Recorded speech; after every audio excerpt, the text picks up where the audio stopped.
I'm going to introduce a multimedia artist, Ezio Gribaudo, Italian multimedia artist Ezio Gribaudo, born in 1929 in Turin, Italy, where he lives and works, and whose production has been significant over 50 years of Italian art history.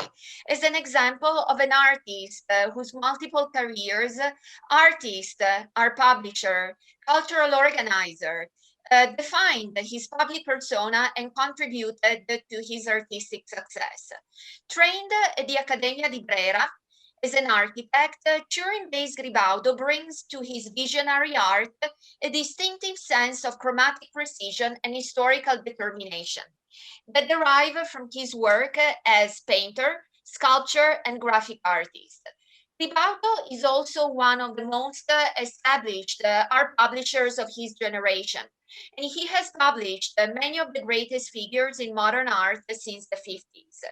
His art has always been closely linked to his role as art publisher of the major 20th century artists that include Francis Bacon, Marc Chagall, Giorgio Di Chirico, Willem de Kooning, Marcel Duchamp, Lucio Fontana, Renato Guttuso, Peggy Guggenheim, Juan Miró, and Henry Moore, starting with his collaboration with publisher Harry Abrams in New York, then Edizioni d'Arte Fratelli Pozzo, and under his direction for Fabbri Editoris, Grandi Monografie, Garzanti Einaudi, and Utet, among others.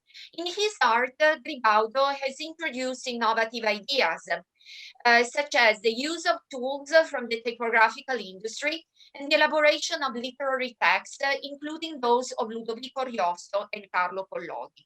Over time, these activities have crossed over into his public persona that he has constantly reshaped according to his needs and art, thus influencing the public perception of his roles within an increasingly multicultural Italian society.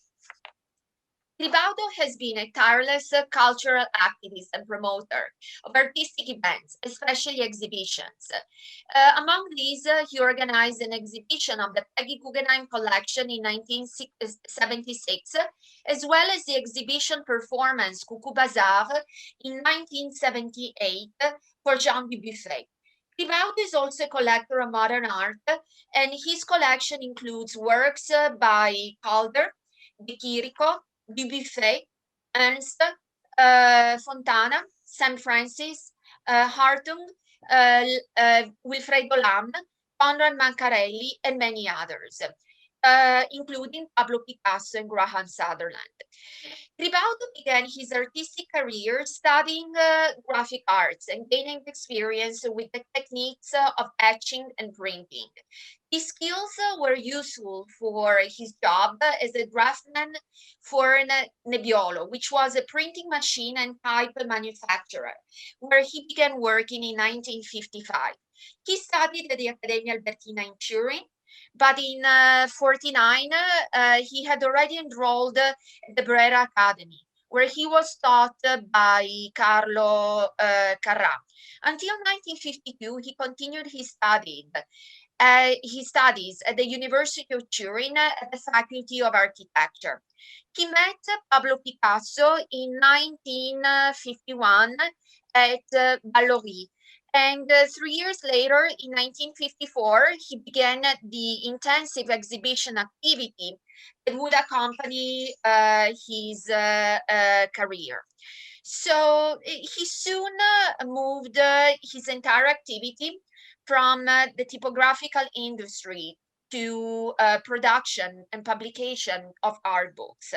And overall, his production was recognized with various international prizes, such as the 9th Rome Quadriennale in 1965, the 33rd Venice Biennale in 1966, and the São Paulo Biennale in 1967.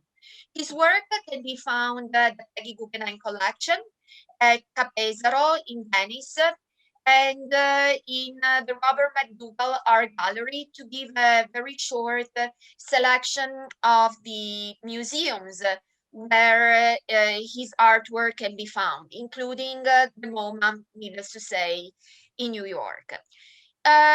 Since the 60s, Gribaudo has had several exhibitions in the United States. In New York, he started in 1966 with the Wittenborn one-wall gallery. And then he proceeded in 69 to participate at a show at the Galleria Roma in Chicago. In New York, in the 70s, he had a show at Marisa del Rey Gallery. And in 1981, at the Nakam King Gallery in New York again. And in 1984, he moved his work to the Lawrence Ross Gallery in Beverly Hills.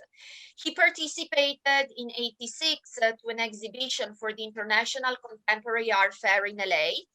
And his works also inaugurated the exhibition Books and Prints at the Stubbs Gallery in New York, where he showed his work in 1995.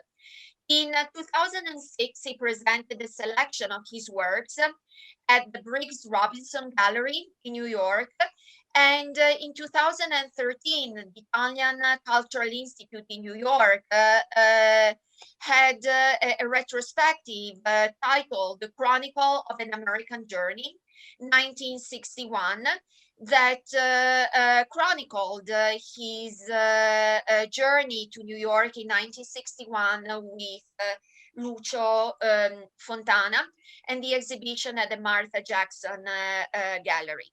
There are various scores of works within Ezio Gribaudo's works, but they are mainly known for the white monochromatic works and what has been called the world of the white, by which this term refers to the white monochromatic studies that echo Yves Klein and Rauschenberg.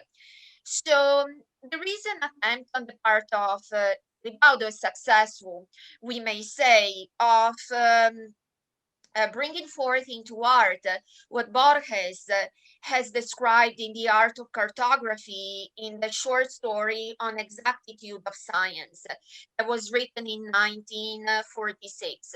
The idea within all of these diverse chords of works is to bring forth a mapping of the world, a mimetic mapping of the world.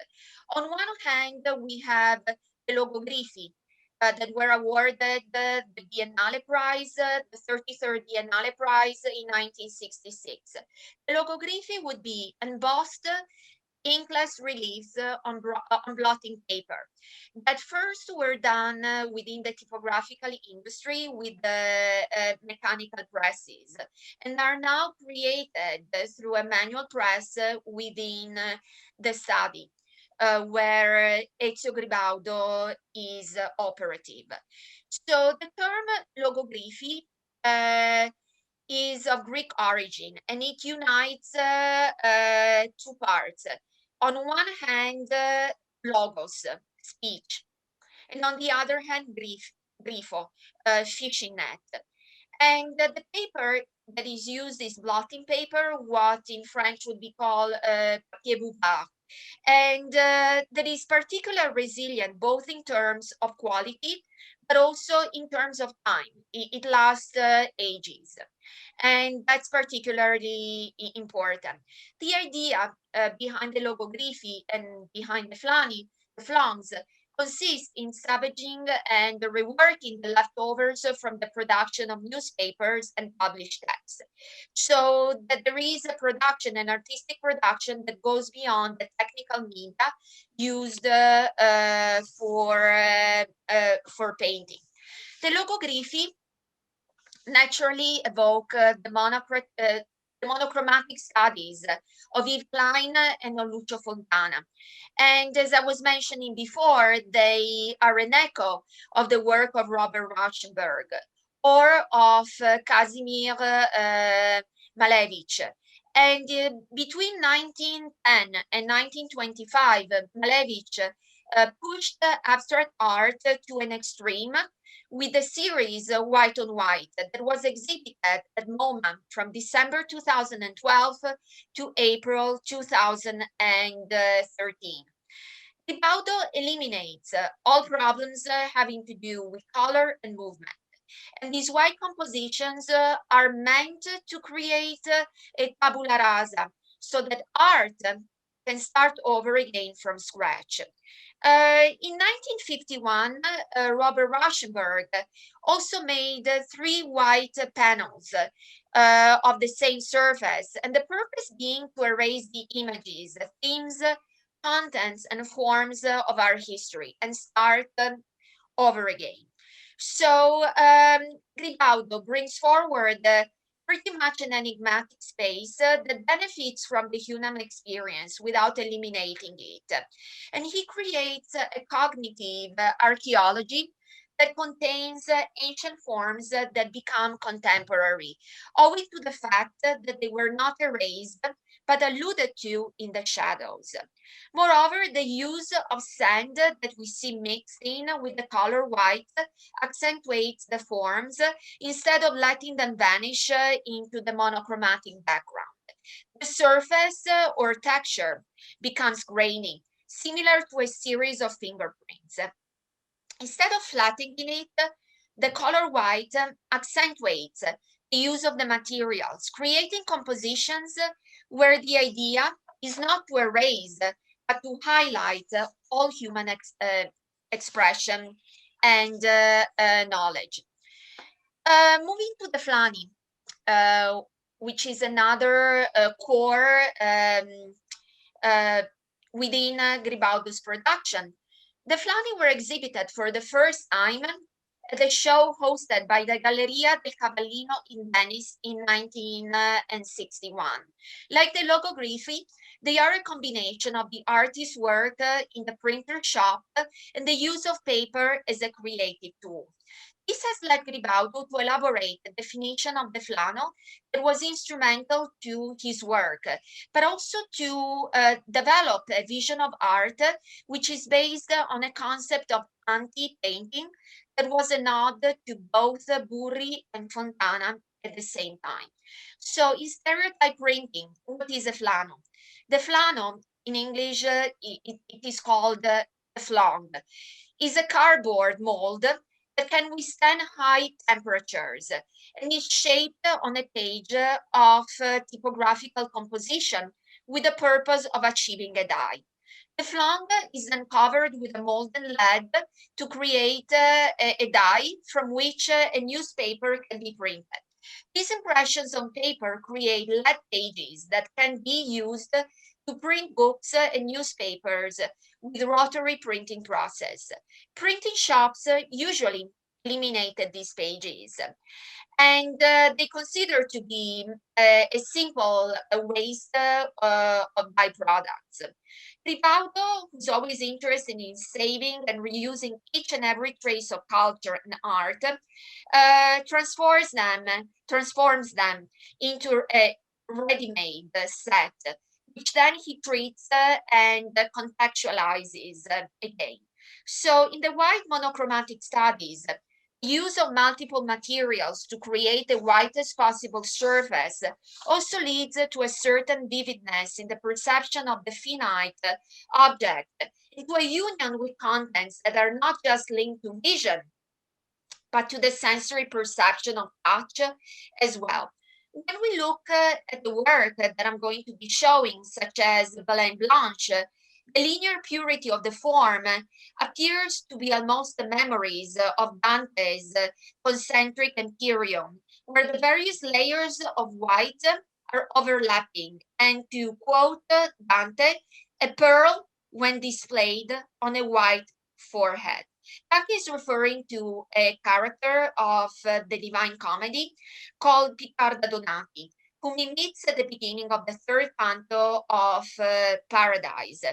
And I'm quoting again, the mirrored image of our faces meets our pupils with no greater force than a pearl has been displayed on a white forehead.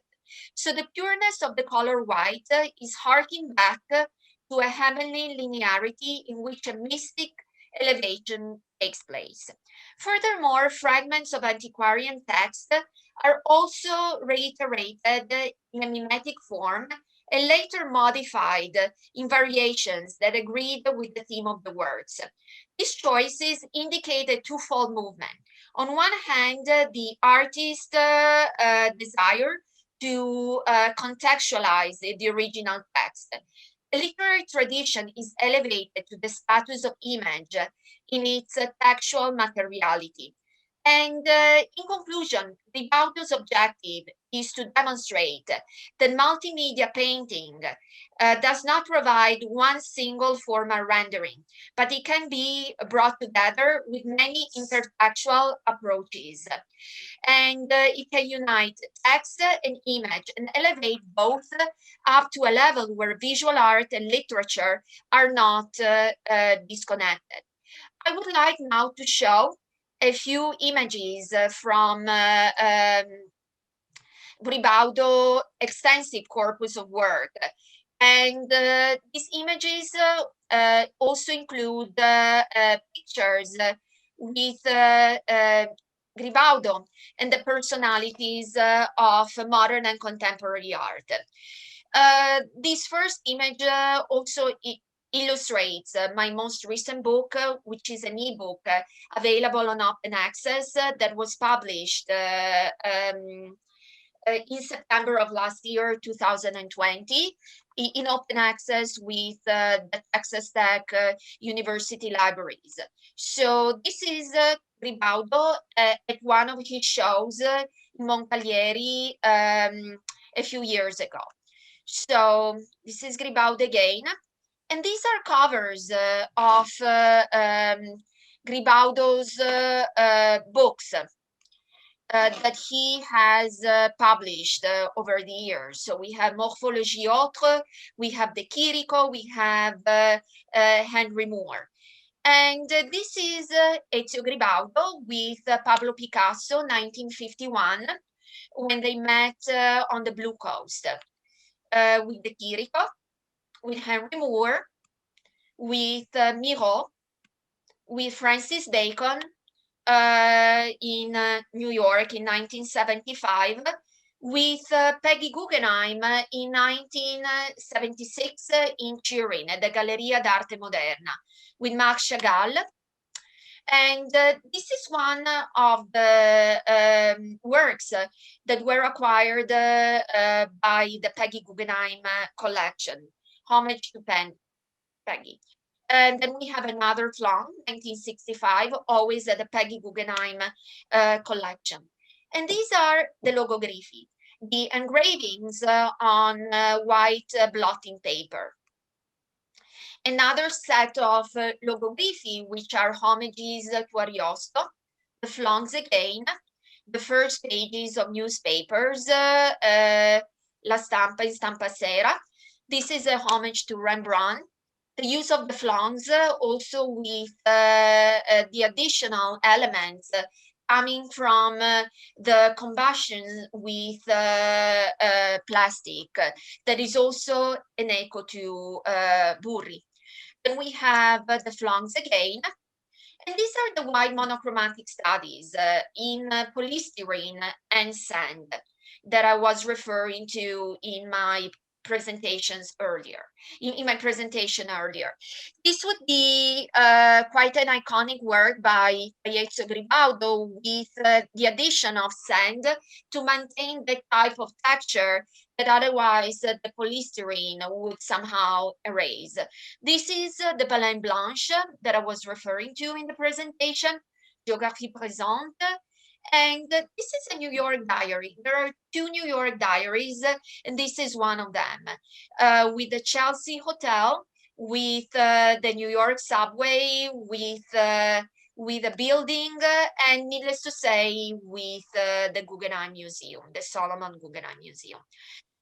And this is the Theater of Memory that was started in 1964 and that was completed in 1989. A very recent work, Pinocchio's Rainbow. And to Pinocchio, Gribaudo has dedicated about a few hundreds of works. A recent elaboration of the Ponte Morandi, Dinosaurs, Dinosaurs Again, and this is a series of works portraying Gribaudo's interpretation of the pandemic. We have these works that were made with the technique of the collage, needless to say. And this is basically the end of my presentation. So I wanted to thank all of you for listening and for giving me the opportunity to share my work on Ezio Gribaudo.